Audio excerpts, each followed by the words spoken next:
Hello everyone, welcome back to my channel. I'm Ben, and today I have for you my spoiler-free review of The Lost Metal by Brandon Sanderson. So, I ended up loving this book, and it was a bit of a roller coaster ride because it wasn't the greatest, most engaging start to a book that I've ever had, but it definitely turned itself around about after the first quarter or 25%. And the plot really started to kick off. Then it was off to the races for me. And when I just do not want to put down the book, and I'm just in the middle, and I just gotta keep going, and it's getting late at night, but I'm just absolutely gripped to the page, and I gotta keep going to the end. And then I'm feeling lots of emotions. That's when I know that the book has fulfilled my hopes for it, and this one really exceeded my expectations because I really liked the Mistborn Era 2 books 1 through 3 the first time I read them about 4 years ago when I first got back into adult fantasy with the first Mistborn trilogy and then Brandon's other Stormlight books, and I was really into those books at the time. But then recently when I reread them, I just didn't connect with them as much, and so I came in, I think, maybe I think I would have enjoyed this even more if it had just been available for me to binge through this whole series. But I started it and I just wasn't too into it. The starting establishing scenes just seemed very ho-hum, kind of run-of-the-mill, average. They were okay. But once things kicked off and we got almost one continuous, huge climactic sequence at the end with high stakes, I just could not stop reading and really just was as into it as I've been with any book and any ending. So, interestingly, one of the weakest Act 1s of a book that I've ever liked, and I think the weakest beginning to a Brandon Sanderson Cosmere book for me, but really one of the strongest endings. I mean, Brandon always does endings really well, so I had faith that he was going to end this one pretty well, but he really just nailed it for me on the plot front, but most surprisingly on the character front. Since I wasn't too really connected with these main characters in the previous books, what most surprised me about this was how much this book focused on internal character development and internal character reflections and working through identities. That's really one of the strongest parts of this book. You look at all of the POV characters, they kind of had their own kind of personal internal journeys over the course of the series, but even just throughout this book, and they all came to very cathartic ends in one way or another. And there are lots of characters that you could identify with in various ways. Like maybe I couldn't identify with Wayne's struggles and personal journey, but Steris feeling like a complete outsider I could identify with, or Marcy trying to work through what are her true professional dreams and where does she fit, and is she just an afterthought?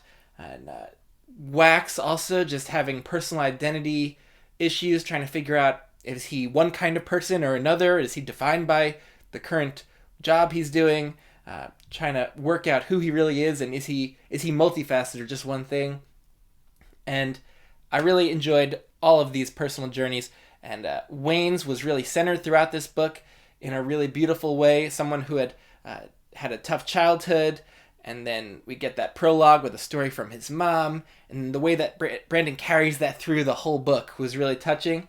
And then also with Wayne, him working through his issues that he's had because he had done something terrible in his past that he feels like he's can't be forgiven for or can't atone for.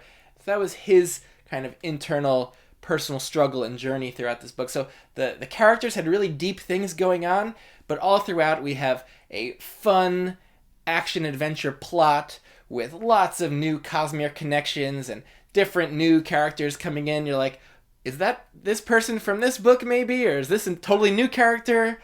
And then there are some characters that, especially from previous Mistborn books, that you know who they are, and it's really fun to see them back on the page.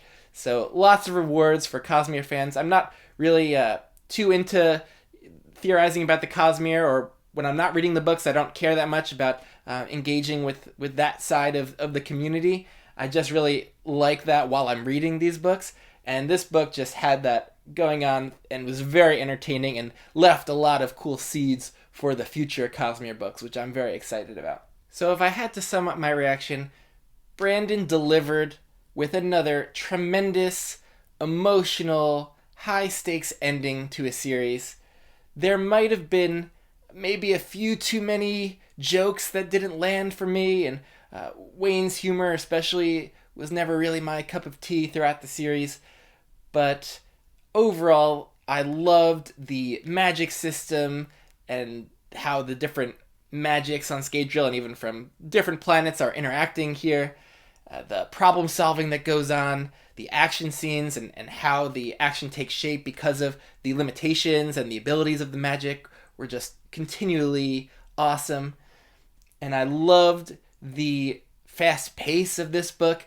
If you like this kind of fast pacing and this kind of characterization, I think you should definitely check out maybe Dead Man's Hand by James J. Butcher. I just read that, and this type of pacing really reminded me of it, where a large chunk of the book basically is taking place over the course of one day, a continuous kind of sequence. But I love the way this book also jumped back and forth between the different POVs, and it didn't really stay with anyone too long. I felt like everyone got their due in this book, and just really beautiful climactic scene and falling action as well. And so just absolutely crushed it with this ending. Even though the beginning I wish might have gotten going a little bit faster. There's a political scene in the Senate, a pretty long one that takes place at the beginning of this, and I just don't think Sanderson developed the Ellendale politics side of this nearly enough to really justify that scene, and I think that one could have easily been skipped over or shortened somehow. But for whatever reason, I wasn't too engaged in the beginning. That really did not come to matter, because if a book gets me to care that much throughout most of it, through the middle and the end, and provide a satisfying ending to a whole series that I've been invested in for about 4 years now, then it's going to go down as one of my favorites. So, yeah, not a perfect book. This one is definitely towards the top of my probably Cosmere tier rankings right now, because also I'm a sucker for a great ending. So for my star rating, it definitely gets 5 stars. It got me to care. It kept me gripped to the page for a lot of it. That's when I know I can easily give a book 5 stars, when I'm really invested and I'm caring about what's happening, how it's going to play out, and how it all ends. So got me caring. And Sando just has a kind of magical ability with me to get me emotionally invested in a way that most other authors just can't seem to do for me. And so I just can't wait for more Cosmere books. I know we're getting 3 more next year and another one. So I'm pumped for all that's coming in this whole universe of his. And I'm very satisfied with the way this one finished up. So if you're a casual Cosmere fan, a really big Cosmere fan, I think either way you'll probably find a lot to like about this book. And for the big Cosmere release of the year, it was not disappointing at all. So hope you enjoyed the review. Let me know your thoughts on the book or what you're expecting from it, and I'll see you later.